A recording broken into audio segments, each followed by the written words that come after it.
Marion Le Troquer, que vous connaissez déjà puisqu'elle a écrit deux ouvrages que je vais vous montrer à l'écran. Notre réalité, une illusion et l'insoupçonnable réalité, ainsi qu'un article dans le numéro 2 de Génération Cité d'Or, dans lequel elle nous parlait de comment se libérer de l'emprisonnement du temps. Et là, aujourd'hui, et dans lequel aussi elle nous parlait ce qu'est un walking. Et aujourd'hui, grâce à cette énergie qui a pris place en elle, Marion est devenue une voyageuse du temps. Bonjour Marion. Bonjour, bonjour tout le monde. Alors Marion, peux-tu nous en dire plus sur ces déplacements que tu ferais dans le temps? Oui, alors déjà avant de parler des déplacements dans le temps, je pense qu'il est un petit peu important, je dirais, de développer sur ces notions de temps qui sont quand même quelque chose de difficile à comprendre. C'est quelque chose de, j'allais dire, d'assez impalpable, cette notion de temps. Et on est tous persuadés de contrôler le temps parce que on a l'impression qu'effectivement le temps passe et que donc on a vraiment l'impression d'avoir main mise sur les expériences que nous vivons dans le temps et on est certain d'avoir vécu des expériences dans le passé. Mais en fait, déjà, cette notion-là, il faudrait qu'on la revoie un petit peu aujourd'hui de manière à ce que déjà on trouve un terrain d'entente sur la compréhension des choses, notamment vis-à-vis du temps. Et donc déjà, par rapport à cette notion de temps, on a toujours l'impression, comme je dis toujours, le temps passe. Or, on confond, le temps ne passe pas. C'est nous qui cheminons sur des notions du présent et que effectivement, il ne faut pas confondre le temps avec une durée. Donc, le temps est totalement impossible à mesurer, c'est bien la durée qu'on mesure et c'est pas tout à fait non plus comme on le croit. Alors ça nécessite vraiment beaucoup de compréhension. Bon déjà, le temps, ce sont des lignes de temps. Donc des lignes de temps, c'est tout simplement à chaque fois, on va être sur une ligne de temps différente et sur chaque ligne de temps, la seule et unique possibilité de vie, c'est le présent. Dans notre monde, on ne peut pas vivre autre chose que le présent. Je pense que tu es d'accord avec moi que si je te dis, bien, vis quelque chose dans le futur, qu'est-ce que tu vis là dans le futur? Tu vas me dire, bah, je ne peux pas. Je ne peux pas parce que je suis au présent et que je ne peux pas vivre le futur. Alors parce qu'effectivement, c'est un champ de potentiel et que ce champ de potentiel, si vous l'avez au futur, vous l'avez également au passé. Donc, on est devant un champ de potentiel permanent, et que donc cette notion, encore une fois, de temps, elle ne peut se vivre que réellement au moment présent. Et encore, quand on parle de réellement, ça veut dire quoi? C'est quoi la réalité? Alors là, encore une fois, des notions bien difficiles à comprendre. Parce que tout simplement, les physiciens quantiques nous l'expliquent, on est dans des réalités superposables. Donc, l'histoire du chat de Schrödinger, je ne suis pas une scientifique, donc du coup, je ne vais pas pouvoir la décrire en détail, puis je n'y étais pas, mais qui explique qu'on met un chat dans une boîte et que tant qu'on lui met une charge de radioactivité, je mets beaucoup de guillemets parce que comme encore une fois j'y étais pas, il y a des gens qui sont beaucoup plus au fait que moi, mais toujours est-il que tant qu'on n'a pas regardé, le chat est à la fois mort et à la fois pas mort. Donc ce sont des choses qui nous dépassent. Alors on a décidé de ne pas comprendre, mais les physiciens quantiques continuent de chercher à ce sujet. Voilà. La notion de temps, Einstein en parlait déjà à l'époque où il expliquait effectivement que non, ce temps, il n'est pas du tout comme on le croit, une notion totalement relative. Dans le sens où si on était dans l'espace à se déplacer à une vitesse très importante, donc éloigné de la Terre, si vraiment ce déplacement se faisait à toute vitesse, un an passé dans l'espace correspondrait à 50 ans passés sur Terre. Ça, c'est les scientifiques qui le disent. Après, il y a eu plein d'autres, bien sûr, expériences de fait avec des horloges, etc. Les horloges qui sont très précises, qu'on déplace d'un endroit à l'autre, d'un étage à l'autre. Et on se rend compte qu'après, quand on les remet ensemble, alors qu'au départ, elles étaient sur la même heure de référentiel, après, elles sont plus sur la même heure, alors que ce sont des horloges très précises, qui ne se dérèglent jamais. Donc tout ça m'a vraiment, vraiment intéressée. Voilà, donc je reparle de ça dans mon deuxième article, effectivement, dans la revue Génération Cité d'Or. Voilà. Après, sur le déplacement dans le temps, il y a d'autres choses qui rentrent en ligne de compte, qui sont notamment les mondes et les sphères de densité. Donc déjà, dans un premier temps, comprenons que nous vivons dans le 10e monde, comme j'ai déjà expliqué. Et, le premier monde étant la source, donc le point de départ, qui est donc le point très, très, très, très petit en dessous du quanta, hein, vraiment. C'est le point de départ, c'est la fusion.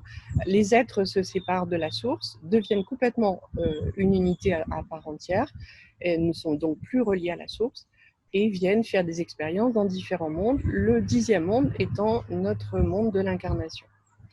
C'est le seul monde où je dis toujours, on croit tout savoir et qu'en fait, on est les seuls à ne rien savoir du tout et à vivre dans une illusion totale. Voilà, alors ce monde, donc on ne peut pas vraiment y échapper si ce n'est la nuit, puisqu'on part dans le 9e monde, et puis quand on fait des voyages astraux ou des expériences après la mort imminente pour certains qui connaissent bien, donc à ce moment-là, effectivement, on va dans le 9e monde, tout comme on l'aurait pu le faire la nuit. Malheureusement, on y va tout simplement avec son ego, et donc du coup, c'est pas forcément des choses vraies qu'on y voit, c'est pas forcément des belles choses. Voilà, mais c'est pas le sujet du jour, donc. Par contre, il n'y a que dans ces états-là, des états modifiés de conscience, qu'on peut s'apercevoir que le temps n'est pas celui qu'on croit. C'est là vraiment tout ce qui Absolument. et là, ils peuvent, quand on a effectivement dans les rêves ou, même en état d'hypnose, Oui. on se rend compte que le temps n'est pas celui qu'on croit réellement, qu'il ne passe pas, quoi. Il est complètement différent. Il n'y a que dans ces états-là, déjà qu'on commence à percevoir que bah ouais, c'est bizarre, le temps est complètement différent. Oui, oui, tout à fait. C'est vrai que même sans parler d'état modifié de conscience, si on est en train de se faire taper sur les doigts avec un marteau, c'est sûr que la minute va nous paraître extrêmement longue. Alors que par contre, 1 heure passée avec quelqu'un qu'on apprécie, c'est sûr, c'est différent, hein. On se rend compte que de toute façon, tout est relatif et notre regard fait notre réalité. De toute façon, comme tout à l'heure, on parlait du chat de Schrödinger. Voilà, c'est notre regard qui fait notre réalité. Donc, n'oubliez pas que, pour revenir sur les notions de temps, parce que je suis une passionnée, alors je parle dans tous les sens. Alors peut-être tu vas me poser des questions, ce sera plus simple. Mais cette notion de temps, comme je disais tout à l'heure, par rapport au futur, bien par rapport au passé, évidemment, il est aussi un champ de potentiel. J'avais oublié de le dire. Donc, on ne peut vivre, encore une fois, et on se le répétera jamais, jamais, jamais assez, on ne peut vivre qu'au moment présent. Et c'est pour ça que je suis plus du tout une adepte, comme j'ai pu l'être en tant que thérapeute. J'étais, je dirais, à étudier la biologie des êtres vivants, la biologie totale. Je ne sais pas si tu connais comment. J'ai oublié le nom.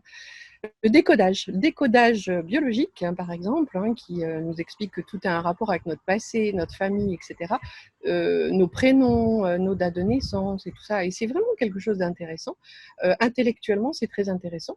Quand j'interroge maintenant la force qui est en moi, bien, je me rends compte que ben non, c'est pas aussi intéressant que ça. C'est un petit peu, je dirais, donner des os à ronger, dans le sens où effectivement, c'est quelque chose qui nous passionne, qui donne un sens à notre vie, mais qui n'est pas réel, dans le sens où, de toute façon, je vais vous donner encore une information de base, puisqu'on est au présent, le passé, on le crée en même temps que le présent, puisqu'on ne peut pas être autre chose que le présent. Donc, du coup, toutes ces notions qui prennent de l'importance à nos yeux peuvent plus être lourdes finalement qu'autre chose. On peut se dire, voilà, j'ai compris pourquoi j'ai une phobie de quelque chose, par exemple, puisque ma grand-mère s'est noyée, voilà, ou était enfermée dans un ascenseur. Enfin, j'en sais rien, je dis une bêtise. Mais toujours est-il que, voilà, c'est pas guérisseur. C'est pas guérisseur, et c'est basé un peu sur la création de ce temps. J'aimais bien raconter l'histoire, mais je crois que j'ai déjà raconté, finalement de ce groupe de gens qui se sont retrouvés un soir. Il y a eu des photos qui ont été prises. Bien sûr, il n'y avait que des adultes là. Et 2 jours après, on a donc entre-temps mis une petite fille sur les photos et on a interrogé les gens un par un qui étaient présents à la soirée. Et ils disent tous avoir vu la petite fille, bien sûr, puisque les photos ont été montrées alors que la petite fille n'était pas du tout présente. Et on est même capable de dire ce qui s'est passé pour la petite fille, ce qu'elle a fait, etc. Donc on est vraiment manipulé par nos propres cerveaux dans ce monde de l'incarnation. Donc ne nous leurrons pas. On est la proie de notre illusion et que justement, du coup, il faut vraiment qu'on fasse attention à ça et que on crée notre réalité selon notre volonté, selon notre souhait. Selon, non pas notre souhait de je veux, je veux, je veux, parce que si vous voulez quelque chose, ça veut dire que vous ne l'avez pas, mais disons plutôt de lâcher prise et de faire confiance à qui vous êtes. Voilà, ne pas se perdre. Oui, c'est sûr. Et surtout, en plus, quand on a, comme tu dis, des envies, des espoirs, ou en fin de compte, on se met dans une position d'attente qui fait on est encore dans le temps. On a toujours une Ah notion de oui, temps. alors oui, tout à Voilà, fait. alors que je pense que, oui, comme tu dis, on peut lâcher prise de rester dans le présent sans attendre quelque chose de l'avenir, parce que on est toujours dans cette notion de temps qui nous bloque en fin de compte. Oui, tout à fait, tout à fait. C'est le principe de l'ego, hein, qui n'est encore pas le sujet d'aujourd'hui, mais je développerai, parce que cet ego, on l'a souvent vu comme étant quelque chose qui nous fait de nous quelque chose de supérieur, quelqu'un de supérieur. C'est bien souvent le contraire. Bien souvent le contraire, l'ego nous bloque dans nos croyances, dans nos peurs. Ben oui, puis l'ego est tout le temps, il n'est jamais dans le moment présent. En fin de compte, quand on regarde bien, il est tout le temps, soit il ressasse le passé, soit il se projette dans le futur, mais jamais Tout il à fait. reste dans le présent. Tout à fait. C'est exactement ça. Et je dis toujours que d'ailleurs, la meilleure technique pour pouvoir revenir vers l'être, hein, qui est lui est neutre, et donc se libérer de l'ego, c'est d'être dans ce moment présent, puisque il n'y a que là où effectivement l'ego ne vient pas. Dès l'instant où on repense, hein, dans le moment présent, on est dans nos pensées, ça veut dire qu'on est en référentiel du passé. Et que donc on s'identifie à ce référentiel du passé en étant persuadé que nous sommes ce que nous sommes parce que nous avons vécu ce que nous avons vécu. Or, il faut rester neuf à chaque seconde, revenir vraiment comme si on venait de naître à chaque matin. C'est vraiment une image qui est jolie, mais c'est une image qu'il faut vraiment travailler tous les jours, tous les jours. Alors c'est toute notre vie, hein, toute notre vie qu'on fait ça et qu'il ne faut surtout pas se décourager. C'est comme un sport dans lequel on sera toujours débutant. C'est toujours permanent.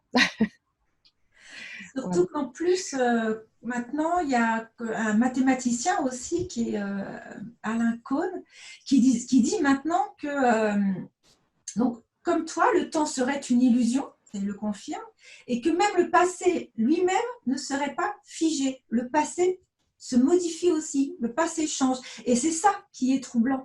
Et c'est ça qu'on se dit, on peut tout créer, en fin de compte, tout se crée dans le moment présent. On peut modifier le passé comme on peut modifier notre futur. Parce qu'en fin de compte, ce sont que des futurs potentiels. Oui, absolument. On peut changer notre passé, même si le problème qu'on a avec ça, c'est que comme on y croit dur comme fer, et que en plus de ça, les thérapies actuelles reviennent sans arrêt sur le passé. Je dirais c'est terrible ce qui se passe pour l'être humain de cet endormissement du passé, de cette vie sur le passé, cette peur du futur. En fait, on est toujours en survie au lieu d'être en vie. Et c'est tellement dommage parce que ce passé, il est vraiment tout à fait, comme tu disais, changeant. Il n'existe pas. Alors, si je demande effectivement à cette énergie en moi, il n'existe pas ce passé. Il se crée en même temps que nous le croyons. Je répète, mais je crois que je pourrais me le répéter 20 000 fois parce que je suis comme tout le monde. J'ai aussi cette notion qui est difficile à intégrer pour mon cerveau parce qu'on n'est pas conçu pour ça. Ouais, c'est ça, c'est ça. On a du mal à comprendre comment un passé peut se modifier. c'est vrai que c'est troublant. Hein, quand on commence à réfléchir à ça, c'est même, ouais, c'est même vertigineux, quoi. On se demande, mais comment c'est possible? Puisque moi, mon passé, je m'en souviens, je sais ce que j'ai vécu. C'est ça.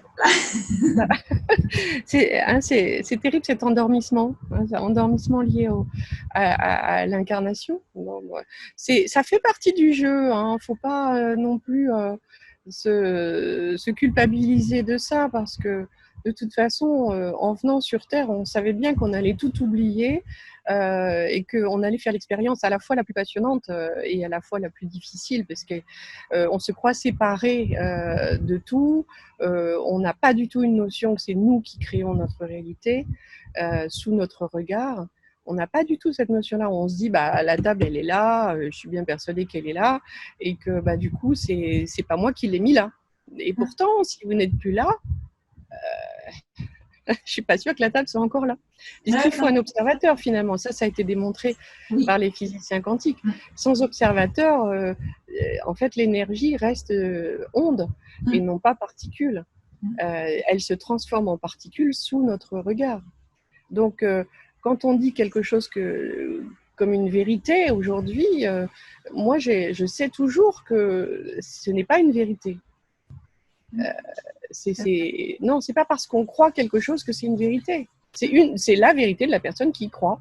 Mais et je trouve que c'est terrible ce qui se passe, parce que comme on croit toujours vouloir, c'est encore l'ego, vouloir contrôler les choses en les connaissant, c'est-à-dire qu'on se dit, ah, je vais m'informer pour pouvoir savoir. Donc automatiquement, ça veut dire, je veux savoir ce que les autres ont créé pour moi. Et ça, c'est enfermant au possible, enfermant au possible. Donc le jour où on a compris ce message, je parle de moi aussi, hein, ça va aller beaucoup mieux pour l'être humain. C'est sûr. Mais c'est ce que disait aussi Krishnamurti. Et ça m'a fait penser vraiment à lui quand j'ai pu lire tes travaux. Parce qu'à un moment, je vais te lire son passage, et si tu le connais certainement, tu vas voir, je vais te lire, c'est « Mourez à la durée, mourez à la conception totale du temps, au passé, au présent et au futur. Mourez au système, mourez aux symboles, mourez aux mots, car ce sont des facteurs de décomposition psychologique. Ce temps n'a aucune réalité. Ainsi, l'esprit devient libre, vif et totalement silencieux. » Et quand j'ai lu ça, je me suis dit, mais c'est fou, parce que c'était en 1980 qu'il a dit ça, devant le physicien David Bohm. Et j'ai trouvé ça incroyable que déjà en 1980, il connaissait cette conception du temps. Oui, tu parles, c'est David Bohm qui a écrit ça, c'est ça? Alors c'est David Bohm, je vais te montrer, partager à l'écran la photo. Je ne sais pas si on la voit, c'était lors d'un tête-à-tête avec le physicien, donc il y a Krishnamurti à gauche et David Bohm à droite. Et ils ont tous les deux, voilà, ils ont co-signé un livre de dialogue en 1980 qui s'intitule Le temps aboli. Et il n'y a que maintenant que les physiciens commencent à se dire, au fait, le temps existe-t-il vraiment? Alors que déjà, je trouve qu'en 1980, Krishnamurti connaissait, déjà savait que le temps n'était qu'une illusion. Oui, tout à fait. J'ai effectivement, bien avant cette évolution, quand j'avais une vingtaine d'années, je m'intéressais déjà à ça. Et c'est vrai que David Bohm, en tout cas, ça a été un des premiers que j'ai lu à ce sujet au niveau de la physique quantique. Vraiment, sujet passionnant. J'invite tout le monde à s'intéresser à cette notion qui permet de se libérer, en fait, déjà, du temps. De se libérer de ces notions de monde qui est difficile, le monde qui est lourd sur nous, le monde qui va mal, etc. Qu'est-ce que vous voulez voir, en fait? Parce qu'on est dans un champ de potentiel où tout est possible. Donc, comment nous créons notre réalité, en fait? Voilà. Après, il y a des notions. Tu voulais, je t'ai un peu coupé la parole tout à l'heure quand tu m'as dit, parle-moi des déplacements du temps. Alors, c'est vrai que je vais me permettre de continuer mon explication par rapport à ça. En fait, donc, effectivement, tout à l'heure, j'ai parlé des différents mondes, donc on en a 10. On a aussi 7 sphères de densité. Donc, 7 sphères de densité qui sont des notions de temps qui sont complètement différents, avec des référentiels différents. donc qui sont soit avec des référentiels du passé, soit avec des référentiels du futur. Et que bien, c'est vrai que ce sont des réalités, je vais dire, parallèles, qui se passent sur des temps parallèles. Notamment, tu sais, toutes les notions que certains connaissent, comme l'Atlantide, les Lémuriens, ne serait-ce que les dinosaures, ça tout le monde connaît. Ce sont des notions qui sont bien réelles dans notre monde, mais qui n'ont pas de rapport avec notre présent, puisqu'ils sont encore en train de se jouer, mais dans d'autres sphères de densité du passé. Donc, difficile encore une fois à percevoir cette notion, mais les notions voilà, c'est des sphères de densité qui sont différentes. Et quand on parle de voyager dans le temps, je fais aussi référence à ce metteur en scène qui a mis en scène Retour vers le futur. Retour vers le futur a plein de références de ce qui va se passer en 2001, alors qu'on était en 1985. Donc, du coup, lui est toujours un voyageur du temps et qui permet donc d'aller sur des notions du futur, là, dans ce cas-là, qui se sont révélées. Qui auraient pu très bien ne pas se révéler d'ailleurs. Parce que, justement, est-ce qu'on doit vivre ces notions qui sont dans d'autres sphères de densité? C'est une question que j'ai posée à qui je suis, cette énergie qui a pris place en moi, et qui me dit qu'effectivement, normalement, certaines choses vont se manifester et d'autres pas. Si elles sont positives, elles vont se manifester. Mais est-ce qu'on va en être les témoins? C'est une bonne question. Parce que on n'est pas, et c'est pas évident d'être témoin de choses qui se passent. Parce qu'effectivement, on ne le crée pas sous nos yeux. Mais ça ne veut pas dire que ça ne se passe pas. Voilà. Donc, par contre, quand c'est négatif, on peut aussi tout à fait le créer. On n'est pas obligé de le créer, mais ça va être en fonction de notre ego, toujours pareil. Qu'est-ce qu'il veut voir? Est-ce qu'il veut voir que le monde va mal? Est-ce que actuellement, là, on parle d'un virus, je ne citerai même pas, je ne parlerai pas de ça aujourd'hui, mais voilà, j'en pense pas moins. C'est très intéressant de voir comment les gens réagissent par rapport à ça, finalement. Se mobilisent sur quelque chose en se disant il faut avoir peur, il faut avoir peur. J'ai même eu quelqu'un qui m'a écrit spécifiquement en me disant les gens n'ont pas assez peur. Alors je dis mais alors qu'est-ce qu'on veut créer? Mais je ne sais même plus quoi répondre moi. Finalement là je rentre pas dans ce monde-là de l'illusion. Bien sûr, puis en plus c'est l'inconscient collectif aussi. Parce que nous, à notre niveau, individuellement, moi voilà, c'est pareil. Moi, je préfère penser pas du tout à ce virus, pas du tout à cette peur. Je veux continuer à être dans le positif. Mais après, il y a aussi la balance de l'inconscient collectif, que plus les gens vont avoir peur, plus il y aura une masse importante qui va avoir peur. Que, en fin de compte, oui, les choses vont se créer. C'est ça aussi. Oui. Ah, mais par contre, ça ne veut pas dire qu'il ne va pas se passer des choses, voilà. Parce que là c'est quelque chose de particulier. Hein. Ce n'est pas le sujet d'aujourd'hui, donc je ne vais pas en parler. Mais c'est quelque chose, effectivement, où il va se passer. Effectivement, il y aura une suite qui est, à mon avis, un peu inéluctable. Parce que, voilà, là, ça fait partie des choses qui ont été créées pour vivre des expériences. Alors, ce qui est important, c'est de savoir ce qu'on fait. Qu'est-ce qu'on fait de notre vie? C'est pas forcément être que dans le positif. Hein. Je t'ai entendu, Florinette, quand tu as dit ça, parce que ça veut dire qu'il y a forcément le négatif avec. Ça veut dire que tu es dans la dualité quand tu dis ça, alors que par contre, moi, j'allais dire la neutralité. Là, il n'y a pas mon ego qui intervient en disant c'est oui, c'est non. Non, c'est neutre. Et n'oublions pas que chaque expérience, ne ratez pas l'occasion de redevenir neutre, de refaire le point sur la neutralité. Donc ça ne sert à rien de regarder les actualités, d'écouter Pierre-Paul Jacques qui va donner, vous avez remarqué que tout le monde donne son opinion, ce sont les égos qui donnent leurs opinions. Et c'est pour ça que voilà, il faut vraiment s'en détacher, rester encore une fois dans la tranquillité, mais surtout, qu'est-ce qu'on fait de notre vie? On est venu là On est venu là pour plusieurs choses. Déjà pour retrouver notre être et faire justement libérer cet ego. Donc c'est pour ça que tout le temps, revenons dans le moment présent, tout le temps, revenons sur la neutralité. Et à ce moment-là, l'ego va vraiment petit à petit diminuer. Il faut lui dire en permanence, je t'ai entendu, tu pars, tu retournes d'où tu viens. Voilà. Faut le reprendre tout le temps. Voilà. Et puis la deuxième chose qu'on est venu faire sur Terre, elle est tout aussi importante, c'est d'aider les êtres, je dis bien tous les êtres qui ont besoin d'aide. À savoir, les enfants ont besoin d'aide parce qu'ils ne peuvent pas toujours je dirais, être libres. Donc, on les a bien souvent, on les a avec nous. Donc, ils sont dans je dirais, dans notre vie, ou bien dans une vie qui n'est pas forcément sympathique. Ce qui est sûr, c'est qu'ils ont besoin de nous. Pour pouvoir venir en aide. On a la parole, on a les mains et on peut vraiment les aider.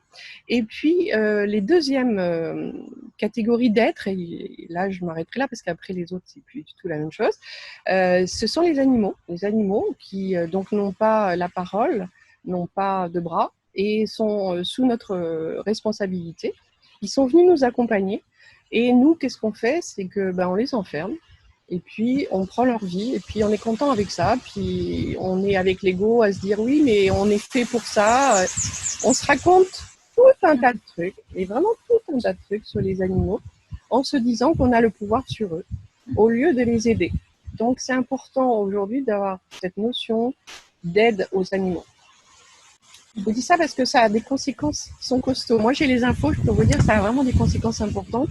Et sur un plan individuel et sur un plan mondial.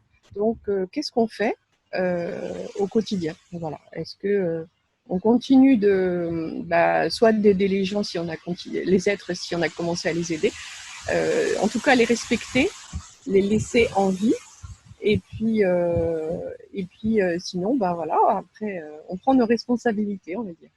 Oui, voilà. C'est sûr. C'est sûr. Oh, je m'éloigne un petit peu, mais en même temps, c'est tellement voilà, l'occasion aussi d'expliquer pourquoi et comment faire pour bien vivre au moment présent et être en accord avec son être, entre l'ego et l'être. Pour moi, tout ça, ce sont des sujets qui ne sont pas vraiment différents des voyageurs du temps. Même avec les animaux, je veux dire, on est liés. Tout est lié, la nature, on fait partie de la nature, on est lié avec les animaux, donc on ne peut pas les mettre de côté. Au contraire, c'est bien que tu en parles, c'est important. Merci. Oui, merci beaucoup. En fait, si tu veux, j'en parle parce que c'est un sujet, le sujet le plus important aujourd'hui, avant le coronavirus. Je le dis parce que j'ai les infos. Et que en plus c'est pas complètement séparé, les deux, ils sont pas séparés, c'est deux sujets complètement qui sont reliés. Voilà. Donc j'en profite effectivement pour redire ça aux gens, réfléchissez avant de prendre juste du plaisir au nom de l'ego qui croit des choses qu'on a bien voulu nous faire croire. Voilà. Donc pour revenir aux voyageurs du temps, effectivement, donc les voyageurs du temps vont tout simplement dans une sphère de densité différente, et que ce soit au passé ou au futur. Donc c'est tout à fait possible, comme l'a montré effectivement ce metteur en scène ou ce producteur, je ne sais pas, je voudrais pas, voilà, je connais pas suffisamment le cinéma, excusez-moi, mais pour dire qui c'est. En tout cas, au sujet du film Retour vers le futur, c'était quand même incroyable de voir toutes ces images du futur, et notamment des tours jumelles, avec vraiment tout, la date, tous les symboles. Incroyable, incroyable. Et donc ça, c'est une chose. Alors ça veut dire je vais juste visiter le futur. Bon, ça c'est déjà pas mal. À part que là, on n'a pas pu y échapper. C'est pas que c'était quelque chose d'irrémédiable, parce que tout est dans un champ de potentiel, mais que par contre, c'est effectivement l'expérience de l'ego, encore une fois, qui fait que on a vu ce qui s'est passé au niveau des tours jumelles. Voilà. Après, il y a d'autres possibilités. Effectivement, en allant donc dans le passé. Alors là, je vais raconter mon histoire que j'ai déjà racontée d'ailleurs, où je suis allée dans le passé pour réparer des choses qui étaient plus là, qui n'étaient plus là. Je les ai faites revenir. Des choses qui étaient cassées, je les ai réparées. Et moi-même, j'avais beaucoup de mal à y croire, mais effectivement, comme je suis une voyageuse du temps, ça me permet, si vous voulez, d'avoir fait ça à un moment donné, peut-être pour expérimenter la foi en moi, on va dire, parce que c'est important d'avoir confiance en soi quand on travaille, et que à partir du moment où effectivement j'étais capable de faire ça, j'ai compris aussi que je faisais ça sur les gens, c'est-à-dire d'enlever vraiment ce qui avait existé à leur sens, hein, dans leur croyance, pour passer à quelque chose de neuf, complètement neuf, comme un sorte de reset, pour redémarrer à zéro. Voilà, c'est mon travail aujourd'hui. Après, pour le futur, ça va être, j'ai envie de dire, une possibilité, selon justement comment la personne peut accueillir, de pouvoir changer donc son futur potentiel pour remettre un futur potentiel différent qu'elle va prendre ou qu'elle va pas prendre en fonction, encore une fois, de l'ego. C'est toujours pareil. Attention, l'ego, c'est lui qui contrôle, c'est lui qui pense. Donc, si on pense je crois pas à ça, non, c'est pas possible. Alors à ce moment-là, on se bloque. Voilà. Et je sais que parmi tous ces gens qui sont dans le domaine du spirituel, on va dire, je me rends compte qu'il y a énormément de gens qui sont figés sur des croyances, qui sont du New Age, hein, enfin voilà, et puis qui s'en détachent pas et qui restent figés. Alors souvent, je me rends compte que ces gens-là, j'ai plus de mal à agir sur eux, parce que justement, il y a toujours une reprise du mental, de l'ego, qui bloque ma consultation, mon soin, qui lui, en fait, demande le lâcher-prise. Et quand on est vraiment dans le lâcher-prise, alors là, les choses se produisent, mais très rapidement, c'est assez hallucinant. Donc moi-même, je suis étonnée par ces notions-là. Voilà, c'est vraiment... Mais je pense qu'il y a aussi la peur qui doit bloquer. Je pense que l'inconnu fait peur. Donc les gens préfèrent, ça les rassure de rester même dans leur souffrance, même dans ce conditionnement, parce qu'en fin de compte, on ne sait pas ce qui nous attend après, on ne sait pas, et je pense que le mental, pour ça, est très fort de nous maintenir dans cette peur de l'inconnu. Et après, quand tu dis que le futur potentiel, il y a aussi cette notion de libre arbitre. On peut à chaque moment changer notre futur. Parce que toi, tu dois voir donc différents futurs et en fonction de ta décision, pas du mental, mais je pense de l'esprit, qui a vraiment envie de créer un futur qu'il ressent en lui, pas, sans mettre, je veux dire, le mental dedans. Je pense que là, le futur va lui répondre par biais, par les synchronicités ou autres. Enfin, moi, c'est ce que j'ai pu expérimenter. Oui, tout à fait. Tu as complètement raison. Absolument. Et tu sais, quand tu parles de peur, on retrouve encore cette notion de l'ego. C'est ça le problème. C'est que, j'ai beau dire, mais en fait, quand on aura vraiment fait place nette avec l'ego, on n'aura plus de peur, on n'aura plus les croyances limitantes. Donc, on laissera la possibilité au champ de vie d'agir. Et donc, dans ce cas, d'être vraiment là pour nous, comme vraiment, on n'est pas là pour vivre l'enfer. Et pourtant, c'est ce qu'on fait. C'est ce qu'on fait. Pourquoi? Parce que l'ego a pris toute la place. Et encore une fois, ne pensez pas l'ego en termes de je me valorise. C'est bien souvent le contraire. Bien souvent le contraire. C'est horrible, hein, cet ego. Alors je dis, voilà, on va y travailler toute notre vie. et puis à force, voilà, on y arrive petit à petit. Voilà. Oui, s'en détacher pour se reconnecter avec notre être, avec cette énergie qui est la source, quoi, comme tu disais, cette énergie primordiale. On peut tous, je pense, se reconnecter à ça, à ce que nous sommes réellement. Alors oui, alors il y a justement des petites confusions, parce que comme on vient de la source, tous, autant que nous sommes, on est détaché de la source, mais quand on est détaché de la source, on est une unité à part entière et on n'a plus de relation avec la source, c'est clair.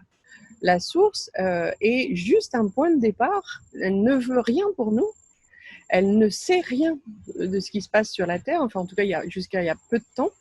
Elle n'intervient pas, elle n'est pas créatrice, elle n'est pas Dieu, elle ne se confond pas avec l'être, et donc la source est à part. Ça mériterait effectivement que je fasse une vidéo là-dessus, effectivement pour expliquer ce que. D'ailleurs, j'ai expliqué dans mon livre, ça, dans mon deuxième livre, effectivement, l'insoupçonnable réalité, où j'explique ce que c'est que Dieu, ce que c'est que la source, bien souvent confondu. Puis surtout, le plus gros problème de l'humain, en dehors du fait qu'il n'a pas pris conscience qu'il est un être, c'est que il donne son pouvoir à l'extérieur. Toujours. Toutes les religions, alors là on n'en parle même pas, mais même les gens qui ne sont pas dans une religion, quelque part, ils vont demander à l'extérieur quelque chose. Alors je ne dis pas qu'il n'y a rien à l'extérieur, mais que déjà et avant tout, c'est notre être qui a décidé d'arriver là, avec une feuille de route, et que cet être doit être écouté. Parce que si on ne lui laisse pas la place, ce n'est pas la peine d'aller réclamer à droite à gauche, parce que qu'est-ce qui se passe quand on se connecte? Comme le haut astral n'est pas à la disposition des êtres humains, du coup, on se connecte au bas astral. Alors, évidemment, le bas astral est très puissant, et c'est ce qui se passe actuellement, c'est que le bas astral, il s'en donne à cœur joie, puisque c'est lui qui répond à vos questions. Voilà. Et comme ça marche, du coup, on l'appelle à nouveau, et on ne s'en sort pas. Vous voyez? Alors, ce que je dis toujours, il n'y a pas à demander quoi que ce soit. Il y a juste à être et retrouver cet être. Mais il est là, il n'est pas à l'extérieur. Ouais, toutes les réponses se trouvent à l'intérieur de nous. Ça je l'avais lu aussi, et c'est vrai que souvent, on le ressent même des fois, si vraiment on était à l'écoute de notre être, par les intuitions, on ressent, on a les informations, mais il faut être à l'écoute. Il faut être à l'écoute et non pas se projeter à l'extérieur en disant la solution est quelque part. Non, en fin de compte, c'est vrai, elle est en nous. Oui, tout à fait, tout à fait. Et puis, c'est pas la peine d'aller prier notre être non plus, puisqu'il n'a pas besoin d'être prié. On n'a pas besoin de lui demander, on est juste à l'écoute, parce que c'est le moment présent, c'est les intuitions. Hein, c'est toute cette notion où justement il n'y a pas de positionnement. Donc tout va bien. Si vous êtes là dans le moment présent, qu'est-ce qui va vous arriver là en restant là dans le moment présent? Ça ne veut pas dire ne rien faire, ça veut dire être. Et ça, vous pouvez le faire même, je dirais, en faisant la vaisselle, en faisant tout. Imaginez que vous soyez un pilote de Formule 1 et que vous soyez au volant de la Formule 1. Vous n'êtes pas en train de vous demander si vous allez payer ceci, aller faire des courses, etc. Vous êtes vraiment dans le moment présent, mais très présent. Et il ne faut surtout pas fermer les yeux pour aller vers je ne sais pas où, ce qu'on appelle la méditation. Attention, ça va souvent vers le bas astral. Et comme ça marche, le bas astral, on est dedans. Le truc, c'est que, en fait, la seule méditation possible, de ce qui m'est donné, ou quasiment une des seules, en tout cas, c'est moment présent, hyper présence à soi. Vous voyez? Et il y a des gens qui savent tellement pas faire ça, que moi, je sais, quand les gens sont dans le moment présent ou pas, je leur fais faire des petits exercices. Et je peux vous dire, quelquefois, ça prend un quart d'heure avant que la personne y arrive. Ah ouais, bien sûr, oui, parce que voilà. Toutes les pensées, on a plein de pensées qui arrivent au même moment, et puis non, mais c'est sûr, hein, c'est un exercice en fin de compte. Hein. C'est comme tu dis, je trouve que c'est une bonne image, le pilote automobile, parce que lui, c'est sûr, s'il va penser ne serait-ce que 2 secondes à autre chose, il va aller droit dans le mur. C'est sûr. Et c'est un petit peu ça arrive avec toutes nos pensées. Oui, tout à fait. Tout à fait, voilà. Et donc, quand tu parles des sphères, parce que moi, ce qui m'intrigue, c'est ces sphères comme tu dis, qu'il y a plusieurs sphères. Est-ce que tu te déplaces? Ces sphères, est-ce qu'elles sont intriquées les unes dans les autres? Est-ce que tout est confondu? Enfin, voilà, j'essaye un petit peu de comprendre cette notion de sphère, comme tu disais, de déplacement dans le temps. Alors effectivement, elles sont intriquées les unes dans les autres et que ça dépasse en fait notre mental, parce que ce sont pas des lieux, ce sont des espaces. Et l'espace n'est pas un lieu. Ça, souvent, je me fais reprendre par l'énergie qui a pris place en moi. Parce qu'on a besoin souvent enfin, on confond espace et lieu. Ce qui fait que nous, on va avoir des notions très… Il faut les dessiner, il faut les schématiser, faut les comprendre avec notre cerveau. Et notre cerveau, il n'est pas fait pour ça. Donc, du coup, c'est pour ça que, bien souvent d'ailleurs, en ce qui me concerne, j'ai des informations qui ne sont pas accessibles. Donc, alors, soit je les donne, et auquel cas je ne suis pas comprise, voire même quelquefois insultée, soit je les garde pour moi et elles se remanifestent en permanence pour me faire comprendre, voilà, tout n'est pas compréhensible et qu'on est dans un monde où beaucoup, beaucoup plus de choses nous échappent que de réalité, en fait, qu'on veut absolument contrôler avec notre ego. Je dirais, allez, on va lui laisser 1% à celui-là, puis le reste, c'est que des choses qu'on ne peut pas comprendre. C'est pour ça que moi, j'ai pris l'habitude de ne jamais imaginer quelque chose en lui mettant une certitude. C'est-à-dire, je sais pas, tout bête, hein, je sors d'une pièce, j'étais en train de parler avec une personne, je rentre dans une autre pièce où je ne vois plus cette personne, je ne peux pas en conclure que cette personne est en train de dormir et en train de parler encore, sans parler, d'être là dans cette pièce. Je ne peux pas le conclure parce que je ne suis pas là pour le voir. Donc, ça libère complètement le cerveau, en tout cas. Ah oui, c'est sûr. Ouais, c'est sûr. Et donc, quand on a accès à, par exemple, les voyants, où est-ce qu'ils puisent l'information? Donc, c'est dans une autre sphère? C'est dans une autre dimension ou Non, en principe, les voyants ne sont pas forcément des voyageurs du temps. Il peut y en avoir, hein, des voyageurs du temps. Mais non, eux, en fait, ils vont chercher des informations dans la même sphère de densité. Donc, et c'est pareil, ils vont avoir affaire à un futur potentiel qui donc ne peut pas être déterminé complètement et arrêté.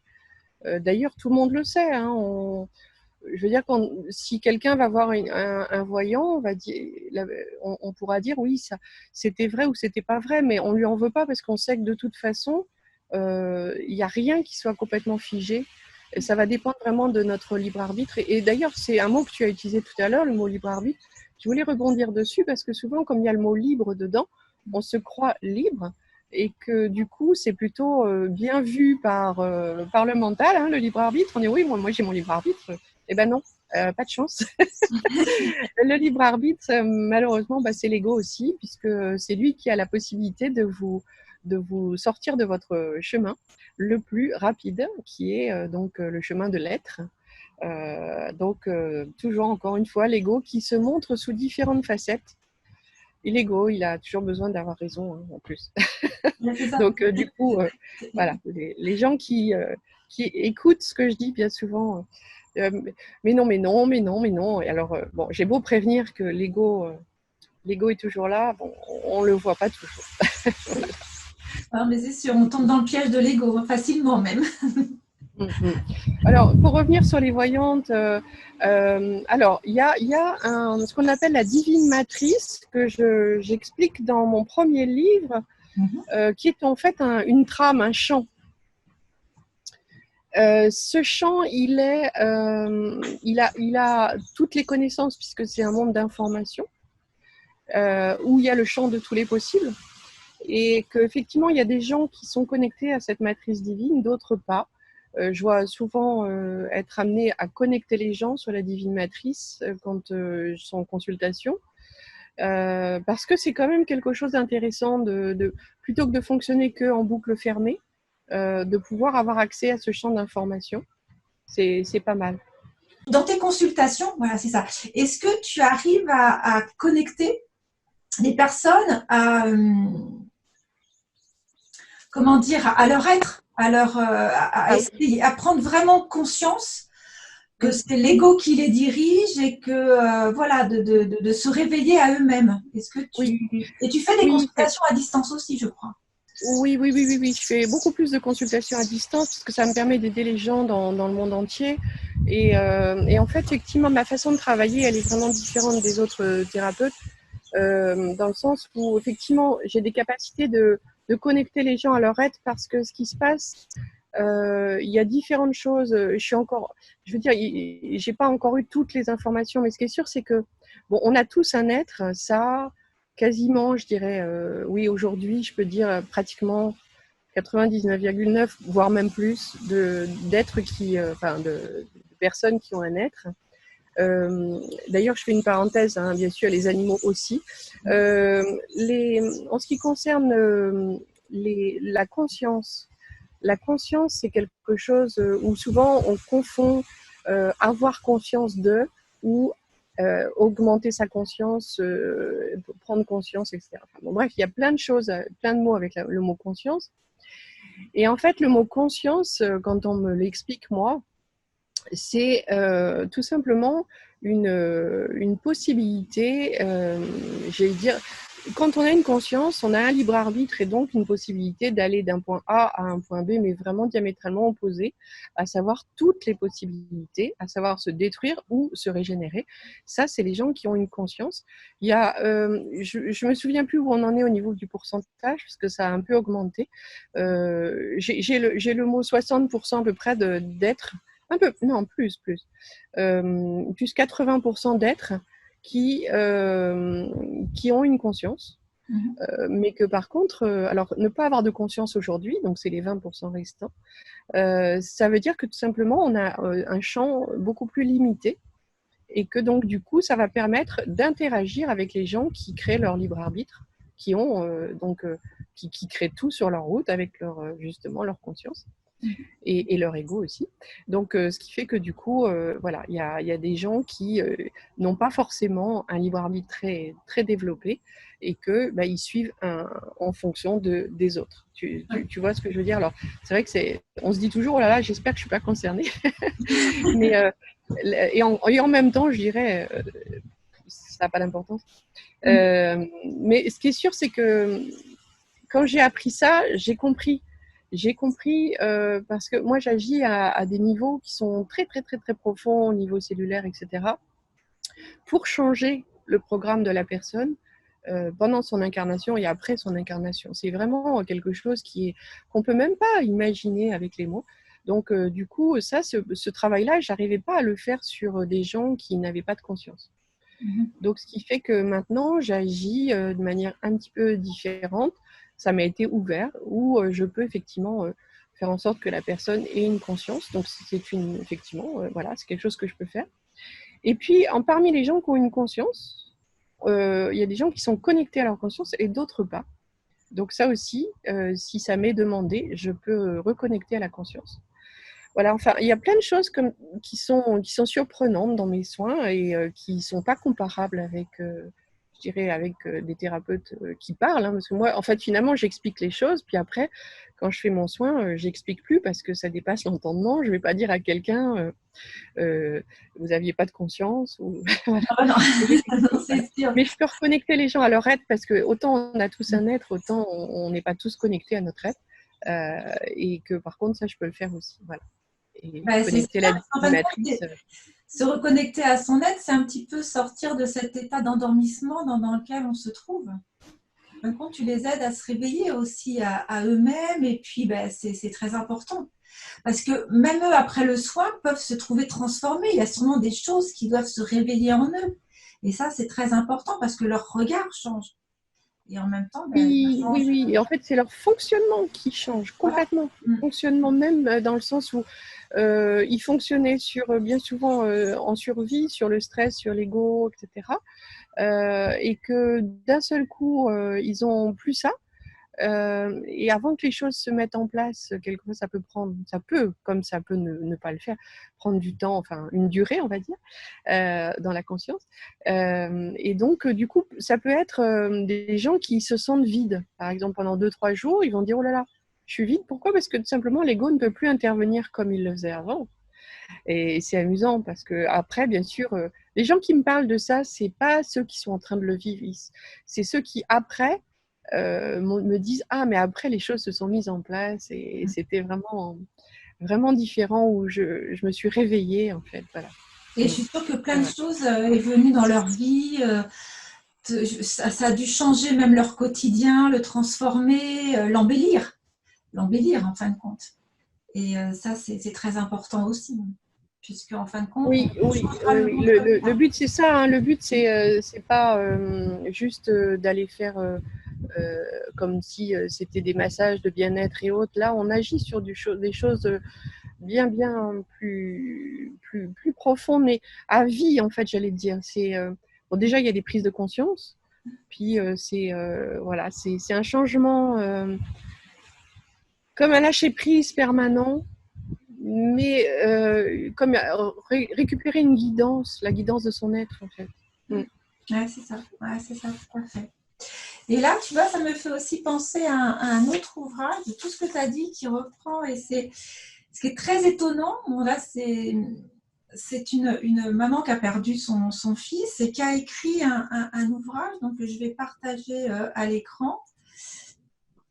Et dans ce livre, donc c'est, je ne sais pas si on le voit, c'est Nicole de la Tour, et dans son livre, son fils dit que lorsque vous acceptez et reconnaissez que la notion de temps qui crée un espace dans votre imagination entre ce qui est et ce qui a été ou devrait être n'est pas indispensable à votre existence, vous raccourcissez l'écart entre votre conscience réelle et celle qui s'est perdue dans ce monde. Le temps s'efface en vous et vous, en tant que réalité, apparaissez. Ayez donc confiance en votre facilité et votre faculté d'être réellement vous. Et c'est vrai que quand j'ai lu ça, au début, pour moi, c'était, je comprenais pas trop, mais tout ce que tu expliques, ben ça m'aide à comprendre les messages que ce jeune dit à sa mère, que lui, et de l'autre côté, a vu certaines... Enfin, il baigne dans cet autre monde. Et voilà, et même à un moment, il dit qu'à l'heure actuelle où il parle à sa mère, il dit à l'heure actuelle où je vous parle, tout ce monde a déjà disparu. Et c'est ce que tu disais, toi, tout à l'heure, avec ce que tu vois encore qui, comment dire, ce que tu disais, les dinosaures, l'Atlantide, ça existe encore. Et lui, ce qu'il voit, ben, c'est que ce monde dans lequel on vit, ben, il a déjà disparu. C'est déjà un autre monde qui est en train de se créer. Et c'est vrai que c'est troublant. Je veux dire, quand on lit ça, on se dit, ça dépasse notre entendement. Mais voilà, moi, je trouve que c'est enrichissant, vertigineux. Et en même temps, ça nous pousse à sortir de ça, à sortir de ce monde illusoire dans lequel on est complètement enfermé. Et c'est bien qu'il y ait des livres comme les tiens, comme tous ces témoignages qui nous poussent à nous éveiller. Et ça, c'est très important. Et je te remercie voilà, de nous apporter ces éclaircissements par toutes ces explications, parce que pour moi, c'est très important. Et j'espère que pour tout le monde, c'est vrai que c'est pas évident de le comprendre, mais je sais pas, on sent bien que quelque chose est, j'avais envie de dire, faux dans notre monde. Il n'est pas réel. Voilà. Alors, tout est faux. Voilà, c'est ça. Et ça, mais moi, je le ressens de plus en plus. C'est ça qui est fou. Des fois, je me dis, mince, je ne veux pas devenir folle, mais je sais pas, j'ai l'impression de prendre du recul et me dire, mais c'est faux tout ça. Enfin, il y a autre chose. On n'a pas envie de soulever le voile et me dire, ah ben voilà, elle est là la réalité. Tu vois, c'est un peu ça des fois qui me vient à l'esprit, quoi. Mais bon. Alors, en fait, justement, ça me permet. Je vais conclure avec cette notion de temps, dans le sens où, si tu veux, il y a deux choses différentes qu'il ne faut pas confondre. Et ça, c'est pas clair dans ce que j'ai dit, c'est pas clair pour personne, c'est évident. Il y a la notion de temps de notre sphère de densité, qui donc, c'est sous des lignes de temps. D'accord ? Pour passer d'une ligne de temps à une autre, il faut revenir au moment présent et se sentir neuf à chaque seconde, qui fait qu'on ne vit plus sur le passé hypothétique que nous avons vécu. Et puis, il y a la notion de sphère de densité, qui, elle, n'est pas aussi fermée que ça, parce qu'il y a les voyageurs du temps, certes, qui sont quand même relativement nombreux, puisque tous les walkings sont des voyageurs du temps. Donc là, y compris les walkings, je vérifie, y compris les walkings négatifs, donc ça veut dire qu'il y a quand même beaucoup de gens qui sont concernés par des walkings négatifs, qui sont des voyageurs du temps. Donc, du coup, qui peuvent se balader sur différentes sphères de densité. Alors, la modifier ou pas, en fonction des capacités, je dirais, de chaque personne. Mais voilà, c'est quand même une autre notion. Et là, comme je te disais tout à l'heure, on y retrouve des notions du passé que nous croyons passées, comme les dinosaures, et qui sont toujours bien là, mais dans une autre réalité parallèle. Tu vois, il y a vraiment deux choses différentes. Ouais, non, c'est bien, c'est important d'apporter cet éclaircissement. Mais donc, on peut te retrouver sur t'as un site, donc un site internet pour tous ceux qui veulent une consultation. Je pense que voilà, c'est ton site où j'invite toutes les personnes donc à se connecter et puis tu peux donc, comme tu donnes des consultations à distance, rentrer en contact par le biais de ton site. Oui, tout à fait, tout à fait. Et effectivement, j'ai deux sites. Hein. Il y a le mien, mais surtout, j'allais dire, il y a celui qui s'appelle la clé de lettres.com. Donc, la clé de lettres comme un être humain, bien sûr. Hein, donc, qui est le site de mon association. Mais qui reprend un petit peu les mêmes informations. Hein. Simplement, il est construit différemment. Et donc, effectivement, dans très peu de temps, là, va sortir une formation qui va permettre à tout le monde de bénéficier de tous ces conseils et de toutes ces compréhensions. Voilà, je vais mettre en ligne une formation qui s'appelle la méthode d'auto-guérison avec Marie Augereau, qui travaille à mes côtés. Effectivement, on fait aussi des soins ensemble. Et donc, tout ça sera en ligne dimanche 8 mars. D'accord. C'est très bien. Voilà. Un très beau programme. Et tout ça, ça sera sur les sites, hein, de toute façon. D'accord. Voilà. D'accord. Bon, en tout cas, merci beaucoup, Marion, pour toutes ces explications. Et puis, si comme moi, vous êtes intrigué par cette illusion du temps qui passe, je vous invite à retrouver Marion Le Troquer dans le numéro 4 de Génération Cité d'Or, donc, que vous voyez à l'écran, qui est actuellement en précommande sur Ulule. Et puis après, pour aller plus loin dans la réflexion, de retrouver Marion dans ses ouvrages que je vais vous repartager, remettre à l'écran, dans ces deux livres où là, je pense que on aura beaucoup plus d'informations, puisque là, sinon, il faudrait une émission qui dure des heures pour rentrer dans chaque détail. Et en tout cas, merci beaucoup, Marion. J'ai été très heureuse de pouvoir t'accueillir et ça m'a fait très plaisir de t'avoir avec nous aujourd'hui. Merci à toi, Florinette. Et puis à très bientôt à tout le monde. Merci. Au revoir. À bientôt. À bientôt.